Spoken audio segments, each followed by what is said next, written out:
ओम शांति। 17 नवंबर 2025। बाबा के महावाक्य। मीठे बच्चे, यह पुरुषोत्तम संगम युग है। पुरानी दुनिया बदल अब नई दुनिया बन रही है। तुम्हें अब पुरुषार्थ कर उत्तम देव पद पाना है। प्रश्न। सर्विसेबल बच्चों की बुद्धि में कौन सी बात सदैव याद रहती है? उत्तर। उन्हें याद रहता कि धन दिए धन न खूटे।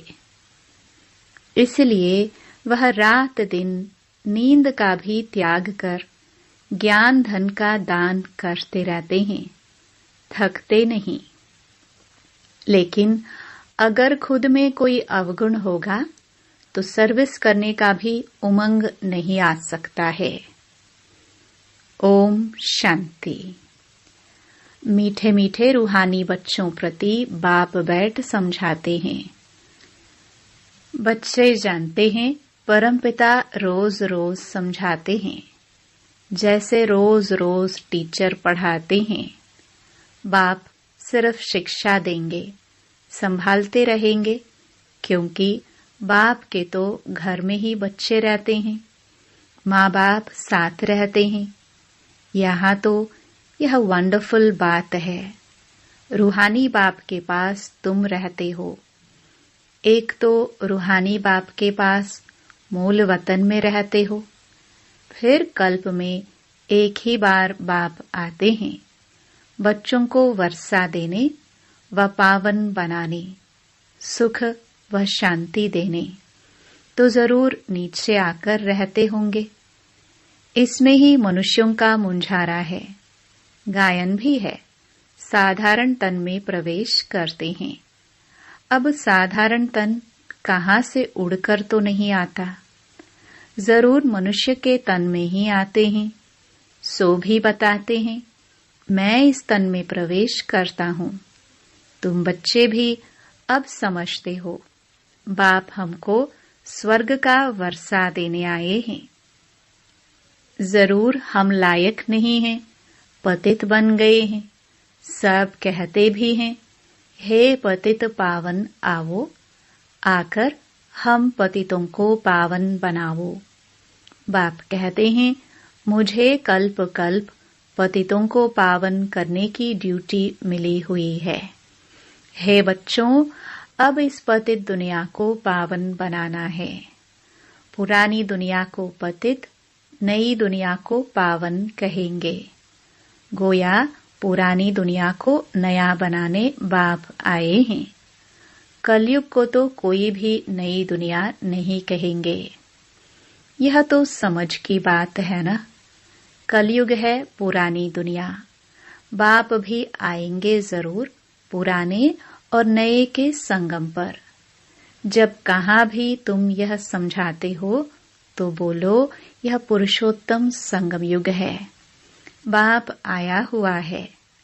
सारी दुनिया में ऐसा कोई मनुष्य नहीं जिसको यह पता हो कि यह पुरुषोत्तम संगम युग है।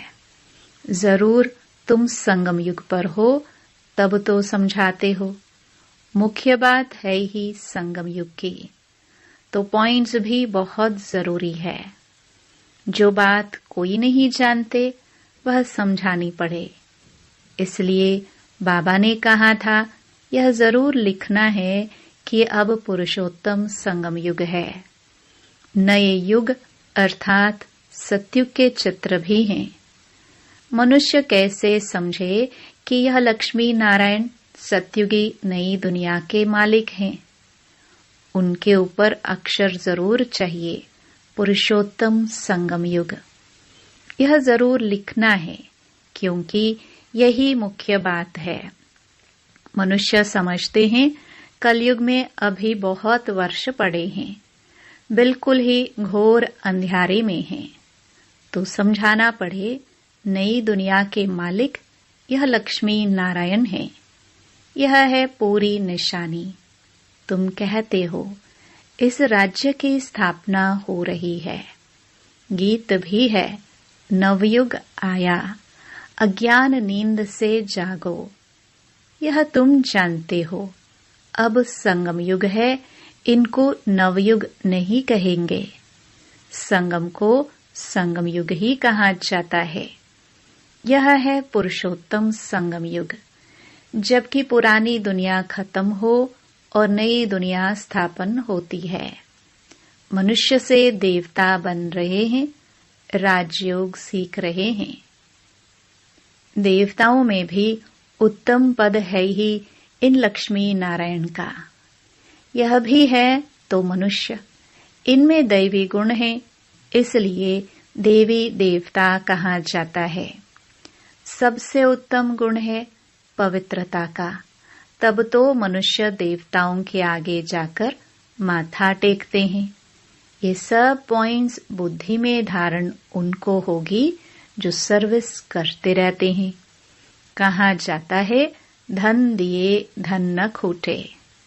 बहुत समझानी मिलती रहती है, नॉलेज तो बहुत सहज है, परंतु कोई में धारणा अच्छी होती, कोई में नहीं होती है। जिनमें अवगुण है वह तो सेंटर संभाल भी नहीं सकते हैं। तो बाप बच्चों को समझाते हैं, प्रदर्शनी में भी सीधे सीधे अक्षर देने चाहिए। पुरुषोत्तम संगम युग तो मुख्य समझाना चाहिए। इस संगम पर आदि सनातन देवी देवता धर्म की स्थापना हो रही है। जब यह धर्म था तो और कोई धर्म नहीं था। यह जो महाभारत लड़ाई है, उनकी भी ड्रामा में नोंद है। यह भी अभी निकले हैं, आगे थोड़े थे। 100 वर्ष के अंदर सब खलास हो जाते हैं। संगम युग को कम से कम 100 वर्ष तो चाहिए ना। सारी नई दुनिया बननी है। न्यू दिल्ली बनाने में कितना वर्ष लगा, तुम समझते हो। भारत में ही नई दुनिया होती है, फिर पुरानी खलास हो जाएगी। कुछ तो रहती है ना, प्रलय तो होती नहीं। ये सब बातें बुद्धि में हैं। अभी है संगम युग। नई दुनिया में जरूर यह देवी देवता थे, फिर यही होंगे। यह है राजयोग की पढ़ाई।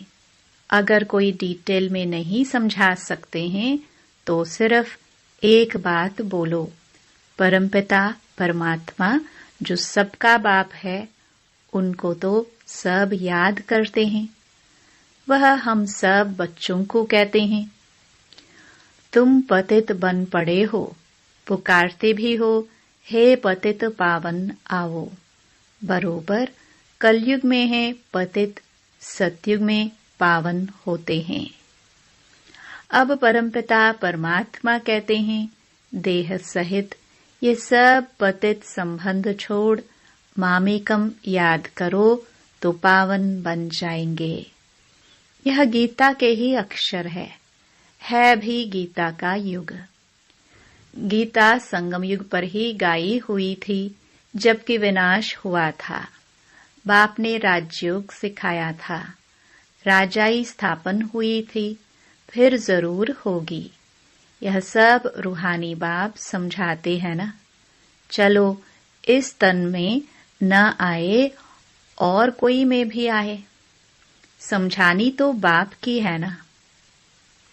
हम इनका तो नाम लेते नहीं हैं, हम तो सिर्फ बतलाते हैं। बाप कहते हैं, मुझे याद करो तो तुम पावन बन और मेरे पास चले आएंगे। कितना सहज है, सिर्फ मुझे याद करो और 84 के चक्र का ज्ञान बुद्धि में हो। जो धारणा करेगा वह चक्रवर्ती राजा बनेगा। यह मैसेज तो सब धर्म वालों के लिए है। घर तो सबको जाना है, हम भी घर का ही रास्ता बताते हैं। पादरी आदि कोई भी हो तो उनको बाप का संदेश दे सकते हो। तुमको खुशी का बहुत पारा चढ़ना चाहिए। परमपिता परमात्मा कहते हैं, मामेकम याद करो तो तुम्हारे विक्रम विनाश होंगे। सबको यही याद करावो। बाप का पैगाम सुनाना ही नंबर 1 सर्विस है। गीता का युग भी अब है। बाप आए हैं, इसलिए वही चित्र शुरू में रखना चाहिए। जो समझते हैं हम बाप का पैगाम दे सकते हैं तो तैयार रहना चाहिए। दिल में आना चाहिए हम भी अंधों की लाठी बने। यह पैगाम तो कोई को भी दे सकते हो। बीके का नाम सुनकर ही डरते हैं। बोलो हम सिर्फ बाप का पैगाम देते हैं। परमपिता परमात्मा कहते हैं, मुझे याद करो बस। हम किसकी ग्लानि नहीं करते। बाप कहते हैं, मामेकम याद करो। मैं ऊंच ते ऊंच पतित पावन हूँ। मुझे याद करने से तुम्हारे विक्रम विनाश होंगे। यह नोट करो, यह बहुत काम की चीज है। हाथ पर व बाह पर अक्षर लिखाते हैं ना, ये भी लिख दो। इतना सिर्फ बताया तो भी रहमदिल कल्याणकारी बने। अपने से प्रण करनी चाहिए। सर्विस जरूर करनी है, फिर आदत पड़ जाएगी। यहाँ भी तुम समझा सकते हो, चित्र दे सकते हो। यह है पैगाम देने की चीज। लाखों बन जाएंगे। घर घर में जाकर पैगाम देना है। पैसा कोई देना दे। बोलो बाप तो है ही गरीब निवाज। हमारा फर्ज है घर घर में पैगाम देना। यह बाप दादा, इनसे यह वर्षा मिलता है। 84 जन्म यह लेंगे। इनका यह अंतिम जन्म है। हम ब्राह्मण हैं, सो फिर देवता बनेंगे। ब्रह्मा भी ब्राह्मण है। प्रजापिता ब्रह्मा अकेला तो नहीं होंगे ना। जरूर ब्राह्मण वंशावली भी होगी ना। ब्रह्मा सो विष्णु देवता, ब्राह्मण है छोटी। वही देवता क्षत्रिय वैश्य शूद्र बनते हैं। कोई जरूर निकलेंगे जो तुम्हारी बातों को समझेंगे। पुरुष भी सर्विस कर सकते हैं। सवेरे उठकर मनुष्य जब दुकान खोलते हैं तो कहते हैं, सुबह का साई। तुम भी सवेरे सवेरे जाकर बाप का पैगाम सुनाओ। बोलो तुम्हारा धंधा बहुत अच्छा होगा। तुम साई को याद करो तो 21 जन्मों का वर्षा मिलेगा। अमृत वेले का टाइम अच्छा होता है। आजकल कारखानों में माताएं भी बैठ काम करती हैं।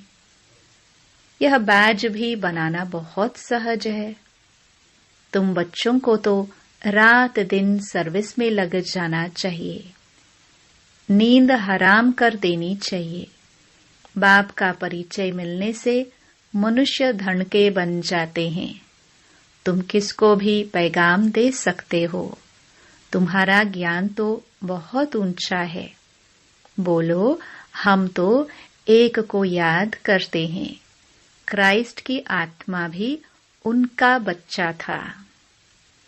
आत्माएं तो सब उनके बच्चे हैं।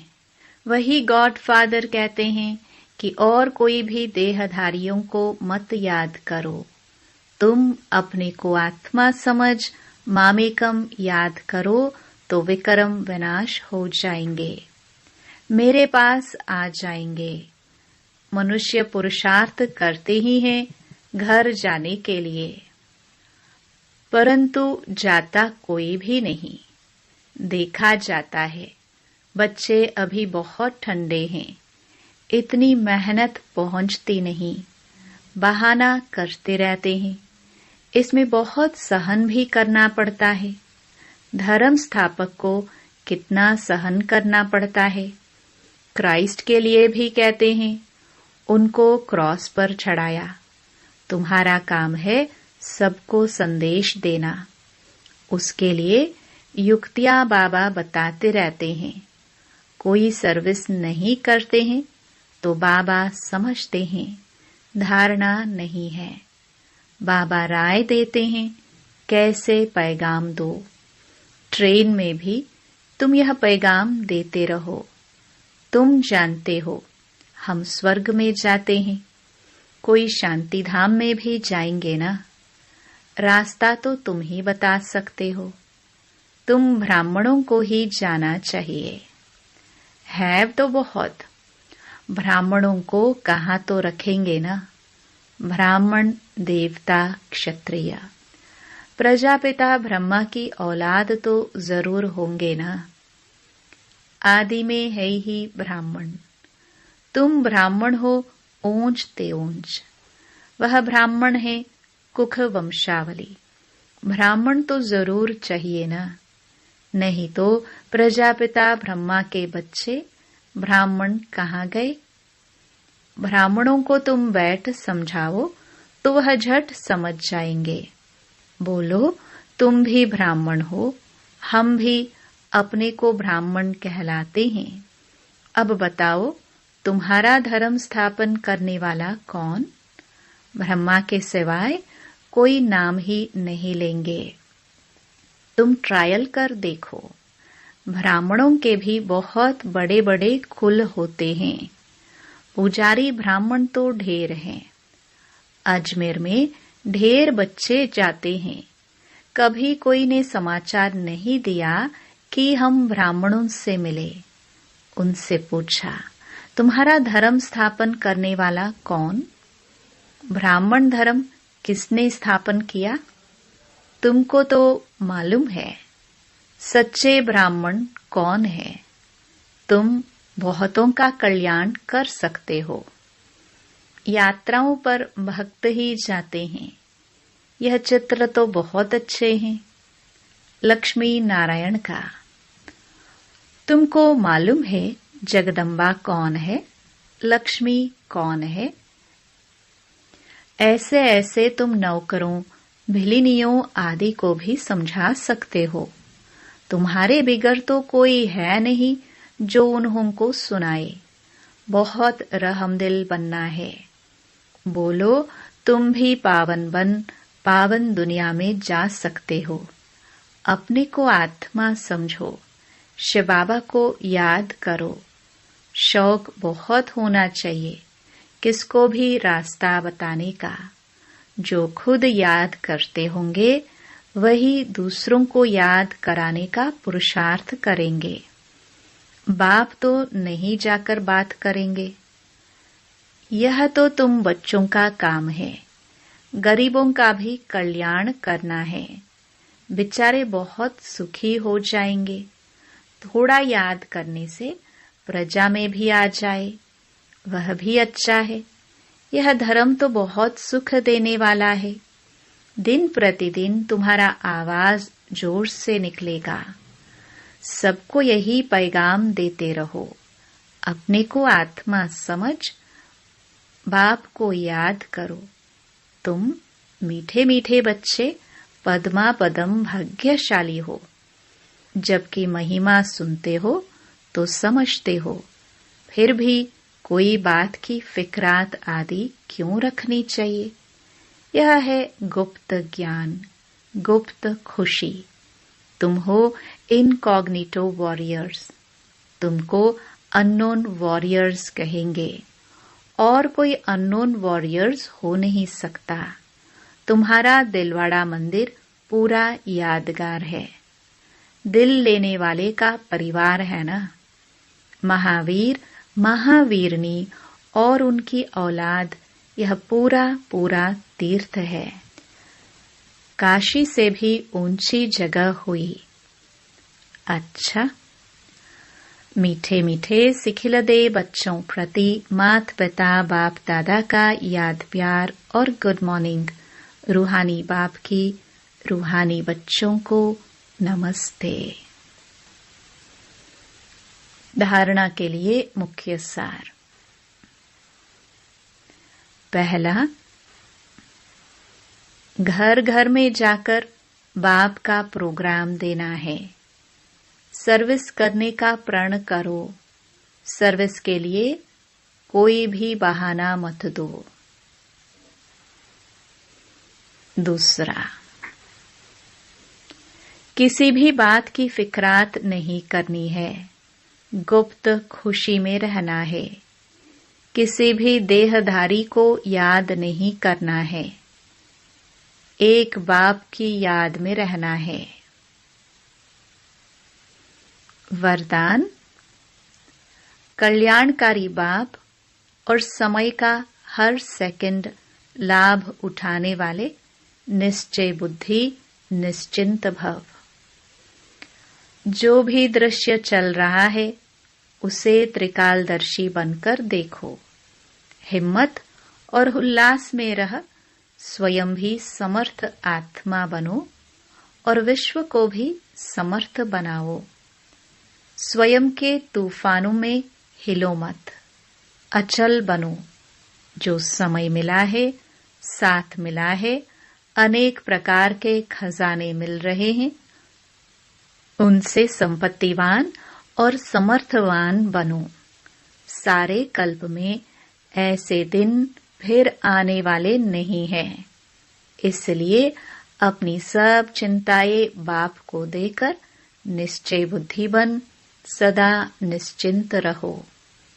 कल्याणकारी बाप और समय का हर सेकंड लाभ उठाओ।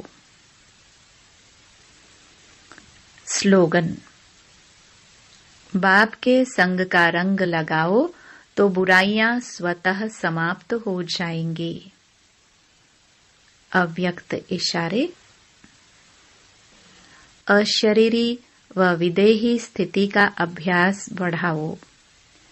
विदेही बनने की विधि है बिंदी बनना। अशरीरी बनते हो, कर्मातीत बनते हो, सबकी विधि बिंदी है। इसलिए बाप दादा कहते हैं, अमृत वेले बाप दादा से मिलन मनाते, रूह रिहान करते, जब कार्य में आते हो तो पहले 3 बिंदुओं का तिलक मस्तक पर लगाओ और चेक करो, किसी भी कारण में यह स्मृति का तिलक मिट तो नहीं जाता है।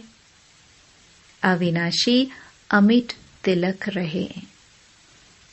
ओम शांति।